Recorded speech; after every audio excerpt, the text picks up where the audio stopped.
Hartford's police chief is working right now to bring more female officers into his ranks, recently signing the 30 by 30 initiative. Dozens of agencies all across the country have signed the pledge to have 30% women recruits by the year 2030. Chief Jason Thody is joining us here in the studio this morning. Chief, good to see you. Thank you. Good to be here. Thanks for having me. Let's start with this initiative. What exactly is it, and how did you get involved? Were you approached? Yeah, so I had a friend that worked at Perf that's on the board that kind of brought this to the forefront, and her and I spoke about it. It was a great opportunity. You know, we've been very engaged in the last 5 or 6 years in recruitment, especially in females and minorities, and you know, we're trying to have a department that reflects our community, so this was a good opportunity for us to sign on and pledge to increase those numbers. It's interesting. I was looking at the website, and they said the lack of women in policing undermines public safety. How do you think that's the case? I think it's the case because you want to be able to relate to the people that you're engaging with when you're policing, just like you do in any occupation, right? So when we're out there and we're looking to, we're at a community event, or if we're at a crime scene, we want our department, we want people that see our officers show up. We want them to see familiar faces. We want them to see people that they're comfortable talking with.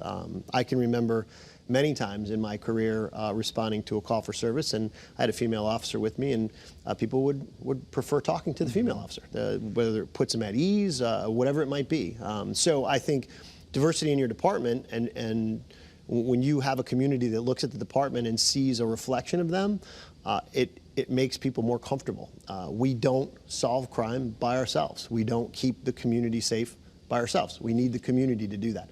So we need the community to see our department as an extension of them. What is your breakdown right now when it comes to females?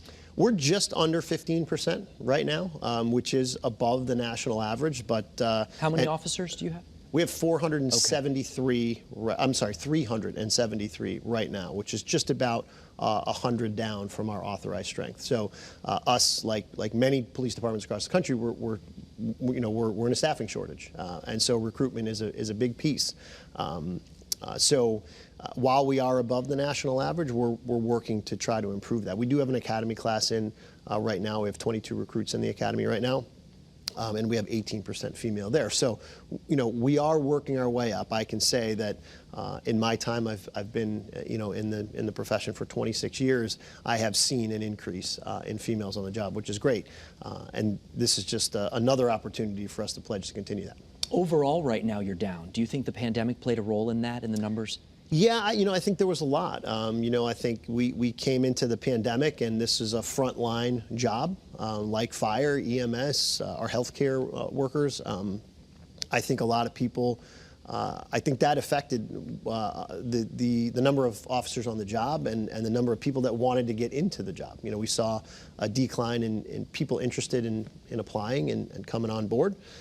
And we also saw officers leaving the profession. You know, you combine that, we had the tragedy with George Floyd, and that sparked some national blowback against law enforcement. And I think police officers in general, you know, for lack of a better way of putting it, weren't feeling the love, right? So they were also leaving for those reasons. You know, it was a time where people got into all kinds of things. They didn't necessarily go to. We saw some officers that went from larger departments like ours to smaller departments. You know, thinking that that was a little bit less exposure to some of these critical incidents and things like that. But we also saw people leaving the profession altogether, you know, and starting businesses and doing other things. And that has to be hard for someone in your position. I mean, also as an officer who once, was on the beat every day, to see people you've worked with for years say, you know what, I just can't do this anymore. You know, it was a big blow for us in Hartford, particularly because we had a major recruitment back in the mid-90s. I got on the job in 1996. Before me, there were 2 large classes in 1994 and 1995. So when we hit, that 2015, 2016, 2017 era, all of those officers were up for retirement. So we went from, having 450, 460 officers, and we dropped down to about 380 in that time because of retirements. They were just, people were retiring. A lot were leaving to actually go work in other departments after they retired. A lot of officers that I came up through the ranks with retired and got jobs in smaller towns being police officers again. So we had that dip and we went down to 380 and we really struggled to kind of fight that, right? And because we were losing cops faster than we could hire them. We worked our way all the way back up into the 440 range again in that 2018, 2019 era, and then now we've dipped back down again. And this one wasn't predicted. Mm-hmm. We kind of predicted the retirement, and we were able to mitigate it a little bit. This one was not so predictable, so it was tough. How do you go about recruiting? Obviously, officers is one thing, but female officers, how do you target that specifically? So we have a recruitment team in Hartford. We're fortunate. I have a lieutenant who is a female, and she runs, Lieutenant Marisol Rodriguez-Velez. She runs our recruitment division, and she has a sergeant and an officer that work with her, and they really get out there. And it's not just female. I mean, it's great to bring in more females, but right now we're looking to recruit people, in general. But they're out there, they've done a great job of finding unique ways of doing classes. Like they do a female-specific class about academy life, becoming an officer, navigating what has been traditionally a male-dominated profession, right? So now you're hearing from a successful lieutenant, a successful police officer who's also a female, about how she navigated and how she succeeded, and I think that's great. She makes great connections, and that recruitment team works with the people throughout. They work with them to get through the physical agility, because for years that was a stumbling a stumbling block for a lot of people, especially females. Right. So they do classes. A lot of men. Yeah, everyone, really. I mean, it was I look back on it now. And I wonder, if I could still pass. But we've done a really good job here of finding ways to get people through that process. That's becoming a police officer. I don't think a lot of people don't realize how long it takes, how extensive it is, how intrusive it is with the polygraph and the psychological and all that stuff. Do you have to live in Hartford? No. Okay. No. There is you do get some benefits for being a Hartford resident. As far as the test goes, we do cover the cost of the chip card and things like that for the physical. We do the physical agility for Hartford residents and things like that, but you don't have to be.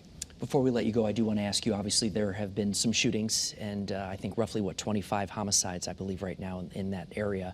But overall, the shooting situation is down in the capital city. Is that true? It is. It's, it's summer, and when you do have a shooting, it tends to capitalize the headlines. But we have a lot of work to do, but some of the initiatives, even though we're almost 100 officers down, in the last couple of years, we've started some initiatives both in the police department and with our community partners, like the non-fatal shooting team, where we've increased solvability rates in non-fatal shootings that don't tend to get the same attention as the homicides do. We've increased the solvability rates, significantly on those shootings. So we are about 10% down. This year in our non-fatal shootings. We are down 1 homicide from the same time last year, but more significantly, we're down 27% over a 2-year period in non-fatal shootings. So we're attributing that to some of the initiatives we have. We're attributing that to doubling down on our community partnerships. We don't solve those crimes by ourselves. We need the community to help us with that. We've got reentry programs in Hartford that have had a significant impact on the recidivism that we've seen in the past.